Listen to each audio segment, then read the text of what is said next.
and welcome back to English with Lucy. Long time no see, right? I know, I had a little break. I've moved house. I'm in a new house now. And this room will soon be my new studio. It's got a lovely window over there, so there's lots of light. So I'm in the middle of setting that up for you guys.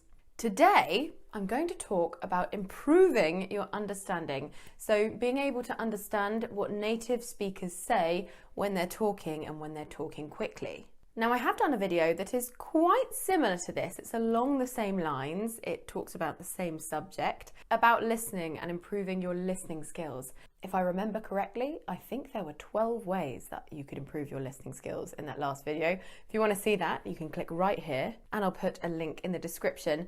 But today we're only going to focus on 4 tips, and we're going to be focusing less on the academic side of listening and more on the real life side of listening and the listening skills and the listening comprehension skills, because it's about understanding, that you will use on a daily basis. So let's get started.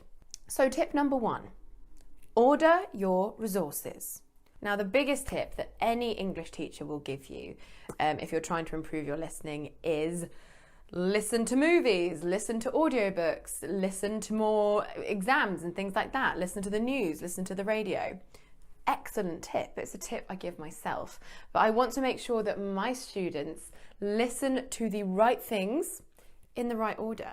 I wouldn't recommend a sarcastic British comedy that uses the complexities of British English to the fullest extent.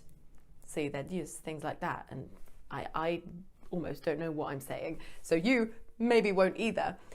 You want to start with easier things and work your way up to more difficult things. There is no point starting at the top unless you're a genius. So I'm going to give you this sort of order of resources that you should go for, and you can kind of see where you're at, see what you understand, and then, you know, maybe move up to the next one. So what kind of things should you listen to if you don't know any English, if you're a complete beginner? Mr. Bean. Joke.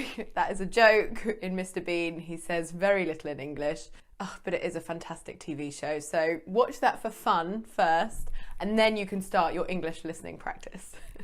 So, beginners and even early intermediate, because remember that listening is often found to be the hardest skill of all 4 skills that they tend to test in exams: listening, speaking, reading and writing. I always see with my students they get the highest scores in reading and writing, and it's listening and speaking where they start to suffer, and listening tends to be the worst.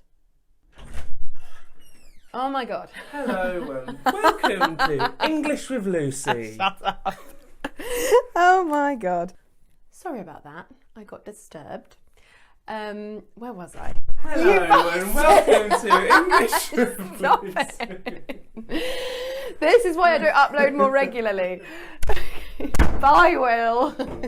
So what I was trying to say was, don't be afraid if you can actually understand way less than you would expect a person of your level to understand. So even if you're at like an intermediate level, you might need to listen to lower levels to start with.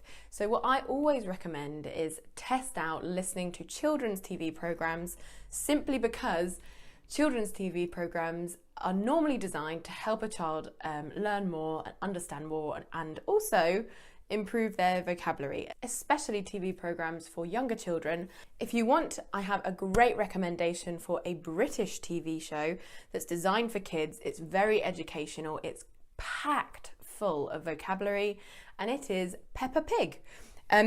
Incredibly famous TV show that I imagine will be in your country as well.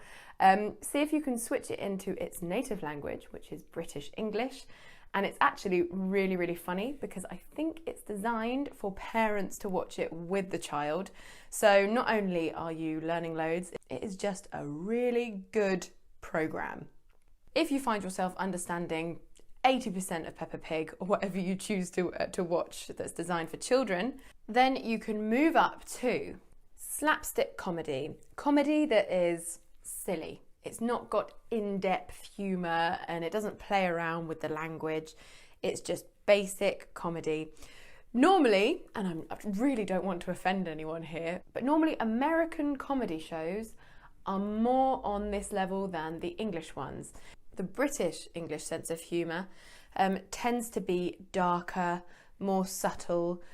We tend to say things with a straight face, but as a huge generalisation, American comedy TV shows seem to be more in your face. The jokes are more obvious and you can follow the plot more easily.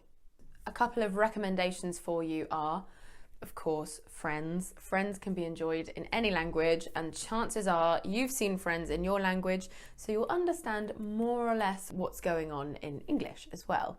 If you do want a British TV series, one that I really like, it's an old one now, is The Vicar of Dibley. Again, I'll put this in the description box. It's very, very British. I would say it's slightly more difficult than Friends because they do use the language and play with language a little bit, but it's a gorgeous British accent. They've got a wide variety of accents, really. It's about a female vicar, Dawn French, one of my favourite female comedians, who becomes the vicar for a very small village that's very set in their ways. They're not very modern. They like to do things in a traditional way.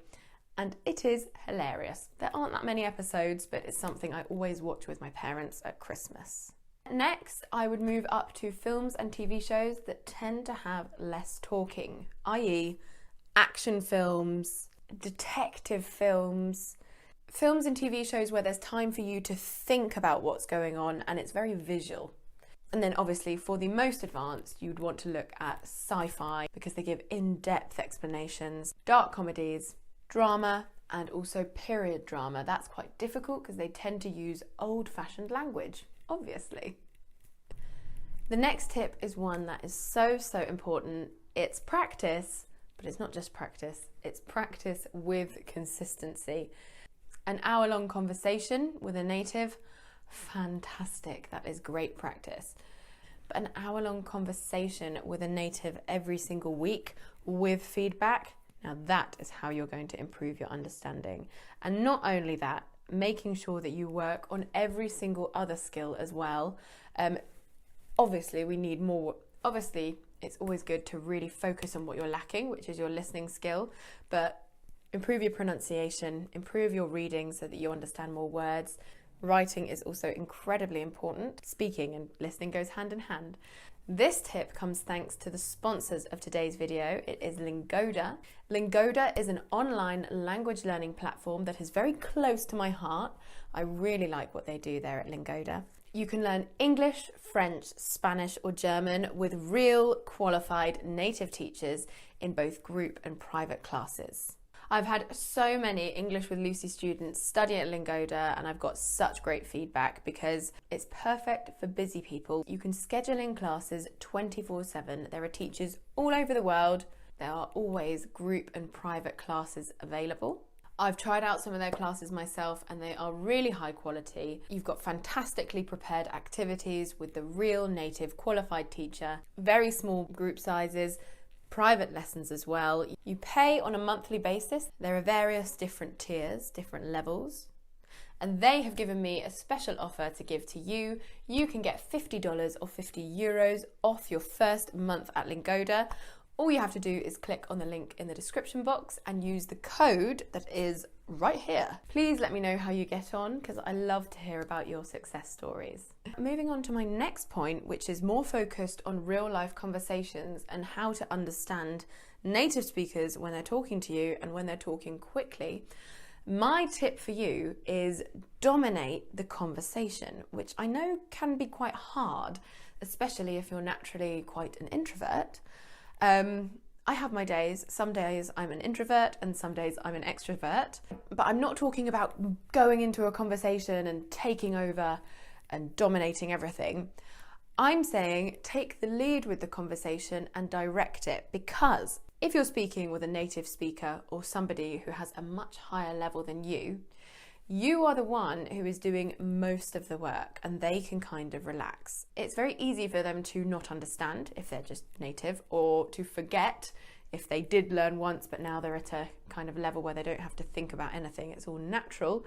It's very easy for them to not understand how tough it is for a non-native speaker, for a learner of English. So I want to make it very clear to you, I as a teacher and I as a friend and as a native speaker of English have never once felt annoyed or frustrated with somebody asking me to repeat something if I know that they have been listening and trying to understand me.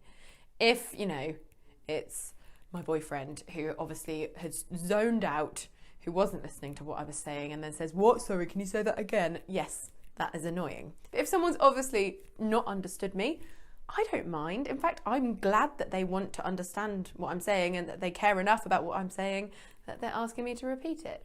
So there are two things that I want you to start getting confident at saying. The first one is asking for repetition. And the second one is asking for somebody to slow down. So asking for repetition, "Oh, sorry, I didn't catch that. I didn't quite understand it. I got the majority, but not all of it. I didn't quite catch that. Sorry, could you repeat that?" Note that I'm often starting with sorry, because it's a good interjection to get somebody to stop talking. "What was that? Could you say that again?" Notice that I'm showing you my ear and I'm kind of doing a circle motion. Could you repeat that? I'm making it very clear that I'm having trouble understanding. About slowing down, you're either asking for them to speak a little bit more slowly or to speak more clearly. Maybe they're joining their words too much. They're using too much connected speech. You could say, "Sorry, I'm having a little bit of trouble understanding what you're saying. Would you mind speaking a little bit more slowly?" A little bit more slowly. And I think these hands here mean separate your words. Don't join them all together. I remember living in Spain, I could see English people coming over to Spain and speaking slowly, but still using words like wanna and gonna and don'tcha, like connecting all these words together and not understanding why people weren't getting what they were saying.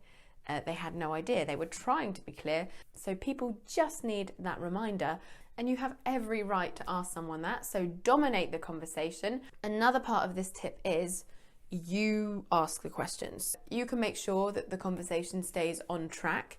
It stays on the topic that you are comfortable talking about if you ask the questions. And instead of asking for repetition again and again and again, you can kind of confirm that what you've heard is correct by saying an affirmative statement, "So you missed the bus." Or by using a tag at the end of the sentence. "So you missed the bus, didn't you?" And then they will confirm that that's, yes, what they said. Or if you've misunderstood, they might say, no, I got the bus, but I almost missed the bus. And there we are. It clears it up a bit. I think that tip is more of a collection of pieces of advice that are often overlooked in the English classroom. Asking somebody to speak more clearly is absolutely fine. One last thing I'd like to add to that is asking somebody if they've used a specific saying or if it's a slang word. If you have no idea what someone has just said, you could say, "Is that a saying?" And then they will hopefully explain it to you. Or, "Is that regional slang or do you say it all over the country?" Then they'll hopefully go on to explain what they're talking about. And it might also serve as a reminder that they can't use loads of different slang words and loads of different sayings when they're talking with an English learner.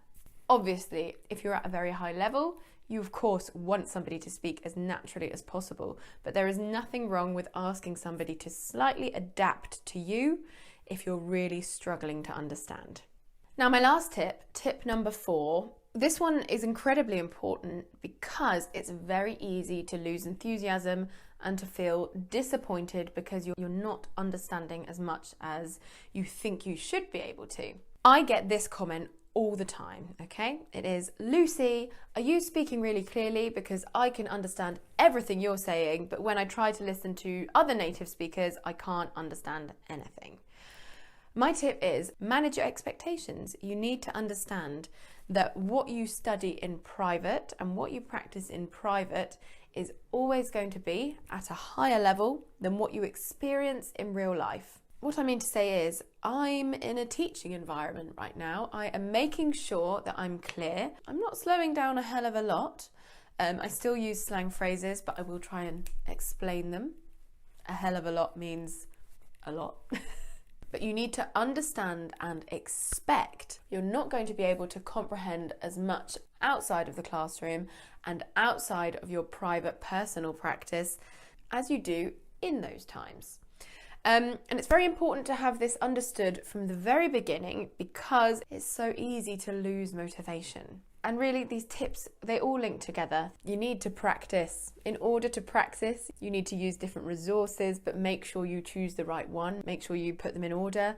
Understand that you might be feeling really confident after an English lesson, but when you go out and you speak to a native, you might not be able to communicate as much as you thought before. Manage that expectation. But something that you can do to understand more in real life is lead that conversation. You ask the questions. Ask them to slow down, ask them to speak more clearly, and ask them to repeat things. That's one thing that you can do. But in order to understand 70% of a real life conversation, you need to make sure that you're understanding 80% in the classroom. Right guys, that's it for today's video. Thank you so much for joining me here in my new house. Very exciting. It's in a lovely tiny village near Cambridgeshire, but it's a very old property and I can hear everything my neighbour is saying. I can hear everything my boyfriend is saying on the phone downstairs, and I can see neighbours walking past. But I'm very happy here, very excited.